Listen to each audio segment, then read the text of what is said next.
장차 들어갈 천국일 것입니다.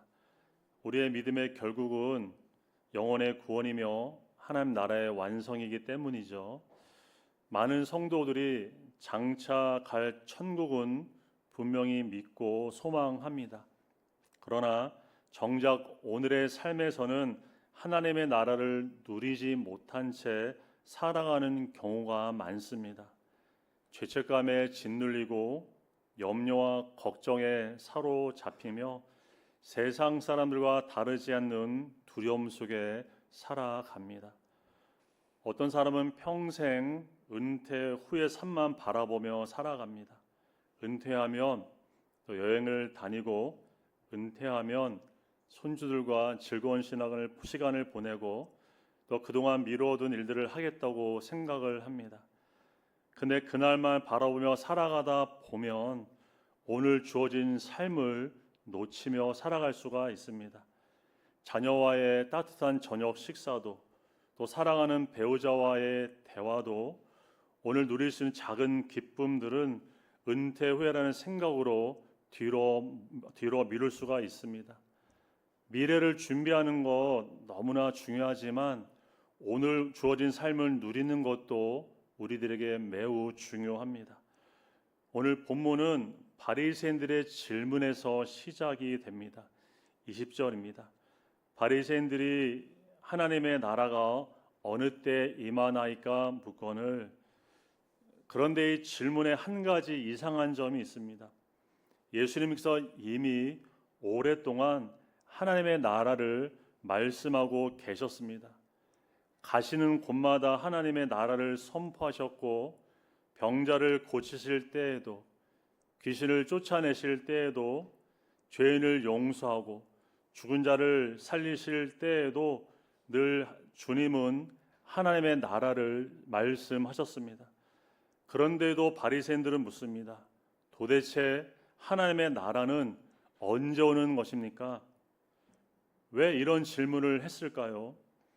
그들이 하나님의 나라를 기다리지 않았기 때문이 아니었습니다.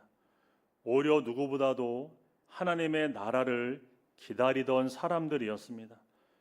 당시 유대인들은 메시아가 로마의 지배를 무너뜨리고 다윗의 왕국을 회복할 것을 기대했습니다. 그들에게 하나님의 나라는 눈에 보이는 정치적이고 민족적인 나라였습니다. 이러한 기대는 바리새인만 가졌던 것이 아니었습니다. 예수님을 따르던 많은 무리도 같은 소망을 품고 있었습니다. 예수님께서 오병이어의 기적을 행하셔서 5천 명을 먹이실 때에 사람들은 예수님을 억지로 붙들어서 왕으로 삼으려고 했습니다. 또한 죽은 나사로를 살리신 예수님께서 예루살렘에 입성하실 때 사람들은 종려나무 가지를 흔들며 예수님을 왕으로 그들은 맞이했습니다. 그들은 예수님께서 놀라운 능력으로 자신들이 기대하던 나라를 이루어 주실 것이라고 그들은 생각했기 때문입니다. 그런데 바로 여기에 가장 아이러니한 일이 일어납니다. 하나님의 나라를 가장 기다리던 사람들이 정작 하나님 나라의 왕을 알아보지 못했다는 것입니다. 바리새인들은 하나님의 나라가 아직 오지 않았다고 생각을 했습니다. 그러나 하나님의 나라는 이미 그들 가운데 와 있었습니다. 왕이신 예수 그리스도께서 그들 앞에 서 계셨기 때문입니다.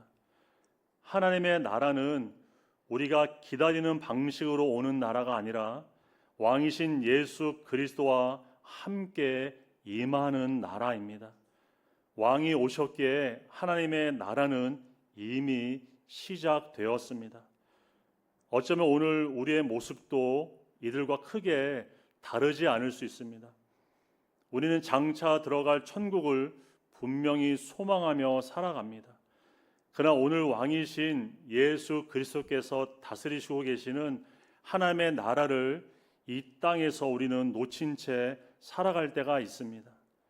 성도는 장차 들어갈 천국만 기다리는 사람이 아니라 이미 임한 하나님의 나라를 오늘 이 자리에서 살아가는 사람입니다.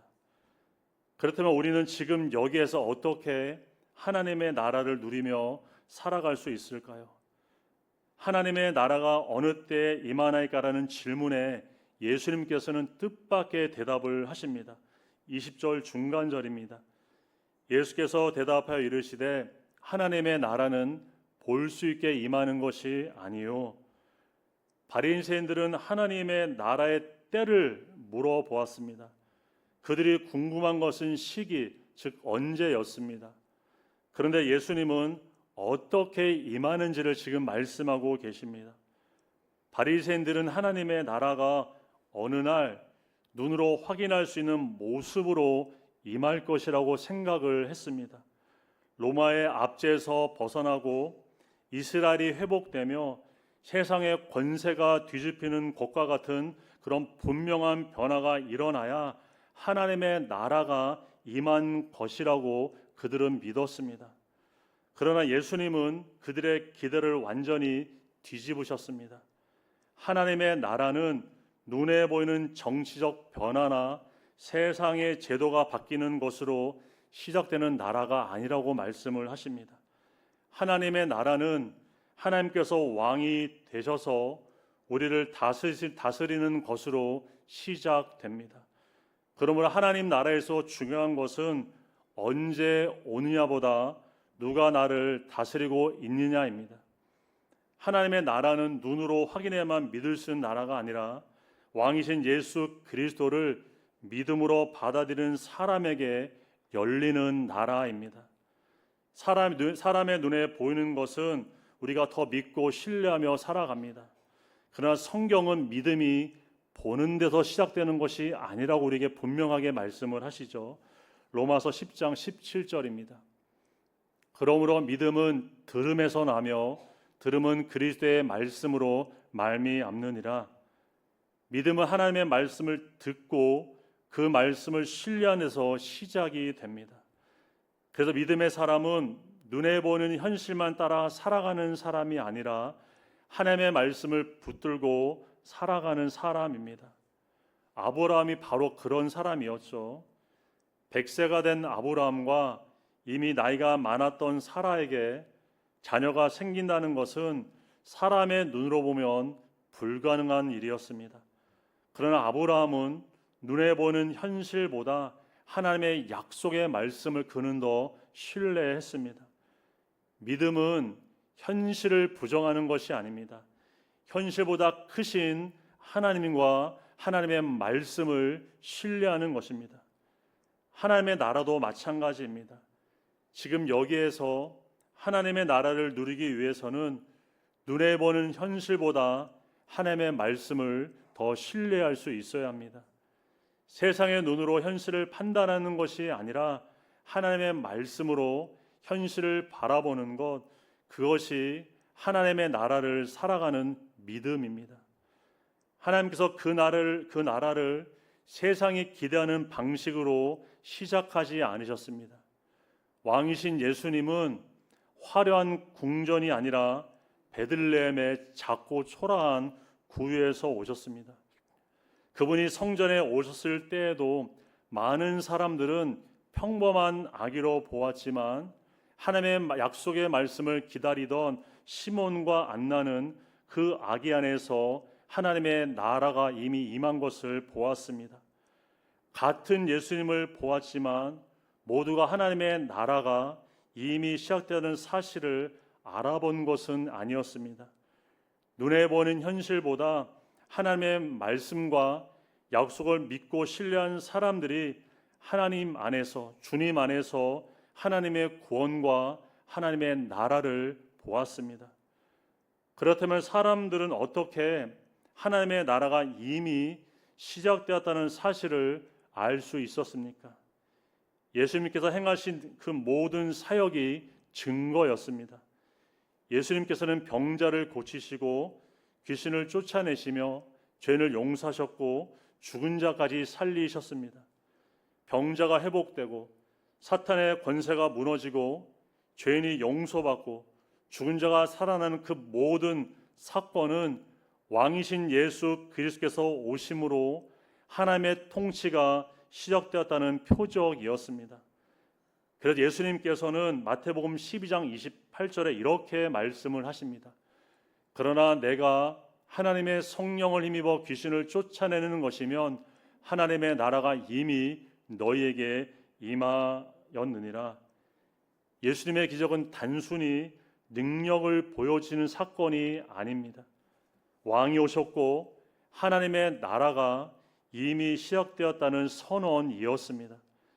예수님이 다스리시는 곳에 어둠의 권세가 물러가고 하나님의 생명과 회복의 역사가 시작되었습니다. 죄인이 용서받는 자리에 하나님의 나라가 있습니다. 눌린 자가 자유를 얻는 자리에 하나님의 나라가 있고 죽은 자가 살아나는 자리에 하나님의 나라가 있습니다. 왕이신 예수 그리스도께서 계신 곳이 바로 곧 하나님의 나라이기 때문입니다. 그러면 우리는 하나님을 믿는다고 하면서도 하나님의 나라를 왜 우리는 누리지 못하는 것일까요?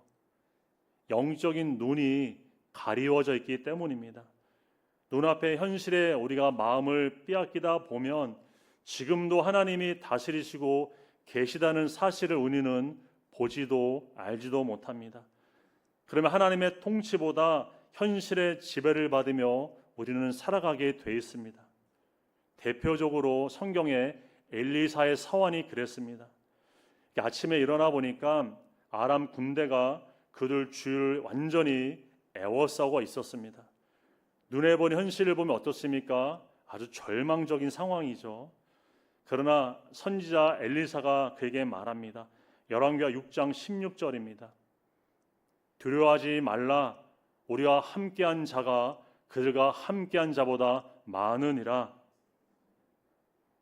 그리고 하나님께서 엘리사의 사환의 눈을 열어주시자 불말과 불병거가 산에 가득한 것을 그가 보게 됩니다. 현실은 변한 것이 없었습니다. 변한 것은 그의 환경이 아니라 바로 그의 시선이었습니다. 환경이 바뀌어야 하나님의 나라가 시작되는 것이 아닙니다. 왕이신 하나님께서 지금도 다스리고 계심을 믿음으로 바라볼 때 우리는 같은 현실 속에서도 하나님의 나라를 보고 하나님의 나라를 누릴 수 있습니다. 눈에 보는 현실만 보면은 세상이 다스리는 것처럼 보입니다. 그러나 믿음의 눈으로 바라보면 오늘도 하나님께서 왕으로 다스리고 계신 우리는 볼 수 있습니다. 우리가 요즘 매일 아침 묵상하는 이사야서에도 계속해서 그 사실을 우리에게 증거하고 있습니다. 당시에는 아수르가 가장 강대한 나라였습니다. 사람들의 눈에는 아수르가 세상을 지배하는 것처럼 보였습니다. 그러나 이사야는 역사의 주인은 아수르가 아니라 바로 하나님이시며 하나님께서 열방을 다스리는 왕이심을 그는 선포를 합니다. 아수르는 하나님의 손에 들린 사용하는 하나님의 막대기에 불과했고 또한 애굽을 비롯한 모든 나라들도 하나님의 통치와 주권 아래 있었다는 사실입니다. 사람의 눈으로 보면 지금도 강대국이 세상을 지배하고 다스리는 것처럼 보입니다. 우리가 믿음의 눈으로 보면 하나님께서 지금도 역사의 주인으로 우리를 다스리고 계신 우리가 볼 수 있습니다. 어제도 하나님은 왕이셨고 지금도 하나님은 우리의 왕이시며 내일도 하나님은 영원한 우리와 세상의 왕이십니다. 이것이 하나님의 나라를 바라보는 믿음의 사람입니다. 그렇다면 예수님은 하나님의 나라가 어디에 있다고 말씀을 하시나요? 21절을 보시겠습니다. 또 여기 있다 저기 있다고도 못하리니 하나님의 나라는 너희 안에 있느니라. 하나님의 나라는 여기 있다 저기 있다 찾아내는 나라가 아닙니다. 예수님은 하나님의 나라가 이미 그들 가운데 임해 있다고 말씀을 하셨습니다. 여기서 너희 안에는 너희 가운데를 뜻합니다. 예수님께서 지금 이 말씀을 바리새인들에게 하고 계시죠. 그런데 바리새인들은 예수님을 메시아로 믿지 않았고 오히려 그분을 대적하던 사람들이었습니다. 예수님은 그들 마음속에 하나님의 나라가 있다고 말씀하신 것이 아니라 왕이신 예수 그리스도께서 그들 가운데 함께 계셨기에 하나님의 나라가 이미 그들 사이에 임했다고 말씀하고 있었습니다. 바리새인들은 하나님의 나라가 미래에 임할 것을 기다리고 있었습니다. 그들의 기대 자체는 잘못된 것은 아니었죠. 실제로 예수님께서는 오늘 본문 다음에 인자의 날, 곧 다시 오실 날을 주님 말씀을 하십니다. 하나님의 나라는 장차 완전하게 이루어질 것입니다. 그러나 그 완성만을 기다리던 바리새인들은 이미 자기들 가운데 시작된 하나님의 나라를 그들은 보지 못했습니다. 왕이신 예수님께서 그들 앞에 곁에 계셨지만 그들은 그분을 알아보지 못했습니다. 바로 이것이 하나님의 나라가 가진 임의와 아직의 모습입니다.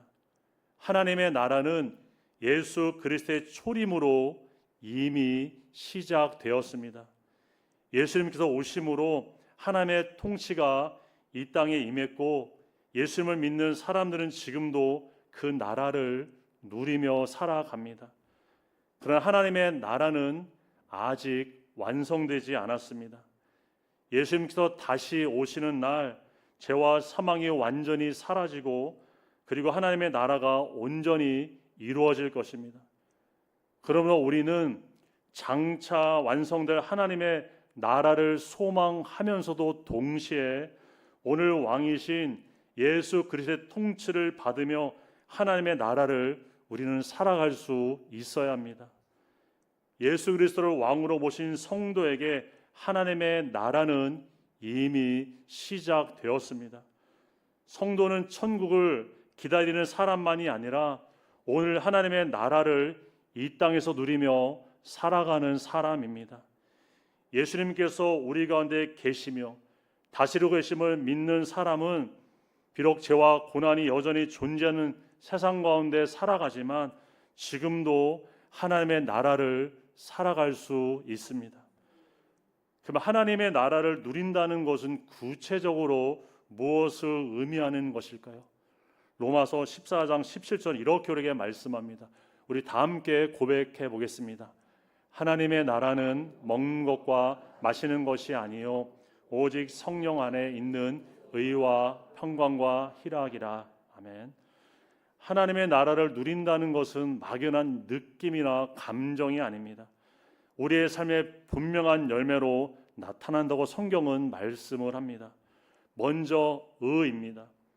예수 그리스도로 말미암아 죄 사함을 받고 하나님과 바른 관계를 누리는 것입니다.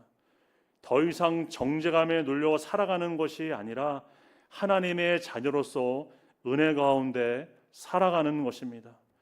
또한 평강입니다. 모든 문제가 사라져서 얻는 평안이 아닙니다. 어떤 형편 속에서도 왕이신 예수 그리스도께서 나의 삶을 다스리심을 믿기 때문에 누리는 평안입니다. 그리고 희락, 곧 기쁨입니다. 환경이 좋아서만 기뻐하는 것이 아니라 주님이 나와 함께 하시고 내가 그분의 통치 아래 있다는 사실 때문에 기뻐하는 것입니다. 그러면 하나님의 나라를 누린다는 것은 단지 마음속으로 나는 천국을 간다고 확신하는 것만을 의미하는 것이 아닙니다. 오늘 성령 안에서 죄사함의 은혜를 누리고 하나님의 평강을 누리며 주 안에서 기뻐하며 살아가는 것입니다. 이것이 지금 여기에서 하나님의 나라를 살아가는 성도들의 참된 모습인 줄 믿습니다. 여러분, 기독교는 결코 고행하는 종교가 아닙니다. 이 땅에서 열심히 수행하여 그 대가로 장차 하나님의 나라를 얻는 그런 종교가 아닙니다.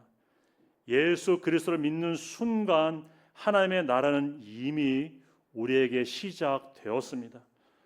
그래서 성도의 삶은 하나님의 나라를 얻기 위해 애쓰는 삶이 아니라 이미 주어진 하나님의 나라를 죽음 이후로 미루지 않고 지금 이곳에서 누리며 살아가는 사람입니다. 그리스도 안에서 더 이상 정죄함이 없음을 믿고 용서의 은혜를 누리며 염려 가운데서도 하나님이 주시는 평강을 누리고 어떤 시련 속에서도 주님으로 인해 기쁨을 누리며 살아가는 것, 그것이 바로 하나님 나라를 살아가는 성도의 모습입니다. 근데 우리는 장차 갈 천국은 믿으면서도 오늘 누리는 하나님의 나라의 기쁨과 평안을 놓치며 살아갈 때가 많습니다. 천국에 대한 확신은 있으면서도 현실에서는 여전히 근심과 두려움에 사로잡혀 살아갈 때가 있습니다. 믿음이 좋다는 것은 단지 천국의 확신만을 갖는 것이 아닙니다. 오늘도 왕이신 예수 그리스도의 통치를 신뢰하며 하나님 나라의 기쁨과 평안을 누리며 살아가는 것입니다. 사도 바울의 삶이 바로 그런 삶이었습니다. 바울은 복음 때문에 감옥에 갇혀 있었지만 그는 빌립보 교회를 향해서 반복적으로 계속해서 기뻐하러 그는 권면을 했습니다. 감옥이라는 현실은 바울의 몸을 가둘 수 있었지만 하나님의 나라의 기쁨까지 감옥은 가둘 수 없었습니다. 바울에게 감옥은 하나님 나라 밖이 아니었습니다. 그에게 감옥도 하나님의 나라였습니다. 왜냐하면 감옥 안에서도 그는 여전히 왕이신 예수의 통치 안에 그는 있었기 때문입니다. 그래서 바울은 감옥 안에서 이렇게 담대하게 말할 수 있었습니다. 빌립보서 4장 4절입니다. 주 안에서 항상 기뻐하라. 내가 다시 말하노니 기뻐하라. 여기서 중요한 것은 주 안에서입니다. 바울의 기쁨은 환경에서 나온 것이 아니라 바로 주님 안에서 나왔습니다.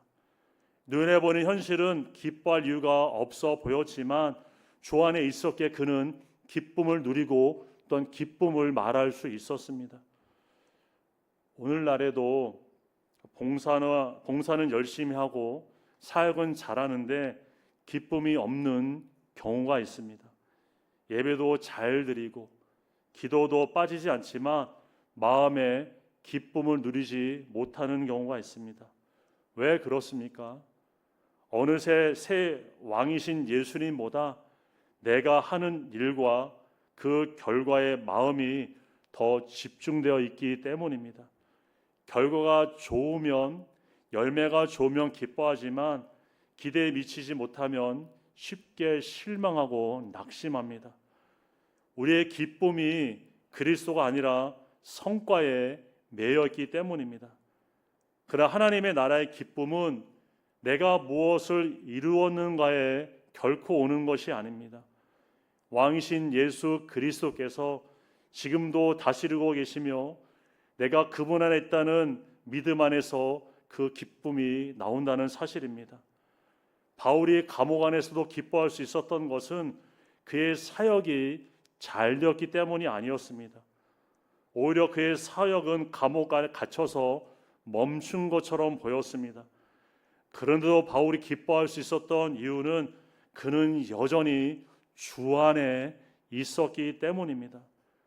그러므로 우리에게 필요한 것은 열심을 더하는 것만이 아니라 우리의 열심과 사역과 우리의 삶의 중심에 다시 왕이신 예수 그리스도를 모시며 살아가는 것입니다.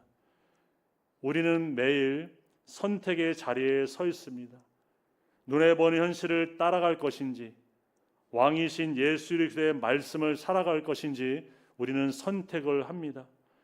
염려에 붙들 것인지 하나님의 평강을 붙들 것인지 두려움에 머물 것인지 하나님의 약속을 신뢰할 것인지 불평과 원망 속에 살아갈 것인지 감사하며 살아갈 것인지 우리는 매일의 삶 속에서 선택하며 살아갑니다.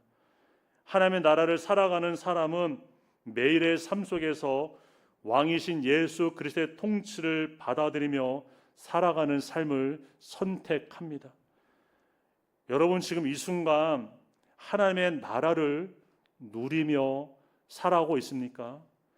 혹시 장차갈 천국은 확신하면서도 오늘 근심과 두려움 속에 우리는 살아가고 있는 모습은 없습니까? 내가 얼마나 잘하고 있는가를 바라보는 우리의 시선을 지금도 나를 다스리시고 우리와 함께 계시는 예수 그리스도께 돌릴 수 있기를 원합니다. 그 시선이 바뀔 때 하나님의 나라가 다시 우리 가운데 보이기 시작합니다. 그리고 그 나라가 보일 때 그 나라의 기쁨과 평강도 우리는 다시 회복하며 누릴 수 있습니다. 하나님의 나라가 하나님의 나라일 수 있는 이유는 왕이신 예수님께서 바로 그곳에 계시기 때문입니다. 환경이 하나님 나라를 만드는 것이 아니죠. 우리가 종종 부르는 찬송가 438장 내 영혼이 은총 입어는 이렇게 고백합니다. 3절인데요. 높은 산이 거친 들이 조막이나 궁궐이나 내 주 예수 모신 곳이 뭐라고 하죠? 그 어디나 하늘나라. 높은 산이냐 거친 들이냐 또한 초막이냐 궁궐이냐가 중요한 것이 아닙니다. 왕이신 예수 그리스도께서 함께 하시고 다스리시는 곳, 그곳이 바로 하나님의 나라인 줄 믿습니다. 사랑하는 성도 여러분, 장차 완성될 하나님의 나라를 소망하시기 바랍니다. 그날에 오면 더 이상 눈물도 없고 아픔도 없으며 죄와 사망의 권세도 다 사라질 것입니다. 왕이신 예수 그리스도께서 다시 오시는 날 하나님의 나라는 완전한 모습으로 우리 가운데 이루어질 것입니다. 그러나 하나님의 나라를 그날까지 우리가 미뤄두지 않기를 바랍니다. 하나님께서는 우리가 죽은 이후에야 그 나라를 누리도록 허락하신 것이 아니기 때문입니다. 왕이신 예수님은 이미 우리 가운데 오셨습니다. 오늘 우리와 함께 하시며 우리의 삶을 친히 다스리고 계십니다. 그러므로 성도는 장차 천국에 들어갈 사람일 뿐 아니라 오늘 하나님의 나라를 살아가는 사람입니다. 우리의 환경이 언제나 원한대로 바뀌어지지 않을 수 있습니다. 때로는 해결되지 않은 문제가 여전히 우리 삶 가운데 남아있을 수도 있고 마음을 무겁게 하는 염려가 우리의 미래에 계속해서 찾아올 수 있습니다. 우리가 기대했던 곳과 전혀 다른 길을 우리는 걸어갈지도 모릅니다. 그러나 환경이 어떠하든 왕이신 예수 그리스도께서 함께 계시고 다스리시는 그곳이 바로 하나님의 나라임을 믿음으로 보며 누리는 저와 여러분 되기를 소원합니다. 더 이상 하나님의 나라의 기쁨을 내일로 미루지 않기를 바랍니다.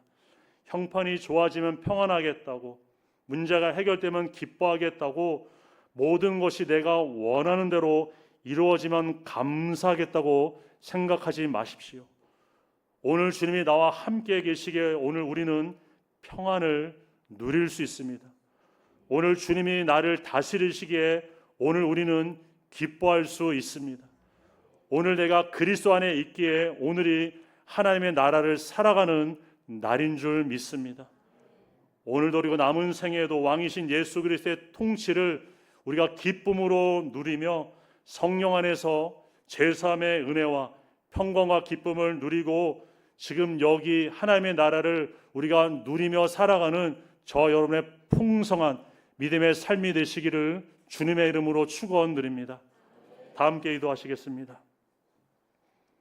사랑과 은혜가 풍성하신 하나님 감사를 드립니다. 그리스도의 십자가 은혜로 저희를 흑암의 권세에서 건져주시고 사랑의 아들의 나라로 옮겨주심을 참으로 감사를 드립니다. 하나님, 장차 완성될 하나님의 나라를 소망할 뿐 아니라 이미 우리 가운데 임한 하나님의 나라를 우리의 삶 속에 누리며 살아갈 수 있도록 은혜 더하여 주시옵소서. 눈에 보이는 현실의 마음을 빼앗기지 않게 하시고 믿음의 눈을 열어 지금도 왕으로 다스리고 계시는 왕이신 주님을 바라볼 수 있도록 믿음을 더하여 주시옵소서. 어떤 형편과 환경 속에서도 왕이신 예수 그리스도의 통치를 신뢰하게 하시고 성령 안에서 죄사함의 은혜와 평강과 기쁨을 풍성히 누리며 살아갈 수 있도록 축복하여 주시옵소서. 예수 그리스도를 우리의 주인으로 모시며 왕으로 모시고 살아갈 때 어디에 있든지 무엇을 하든지 지금 여기에서 하나님의 나라를 살아가는 우리가 모두가 되도록 굳게 붙잡아 주시옵소서. 하나님 육신의 질병과 약함 가운데 성도들을 하나님 이 시간 기억하여 주시옵고 치료의 손길을 베풀어 주셔서 연약함을 회복될 수 있도록 은혜 더하여 주시옵소서.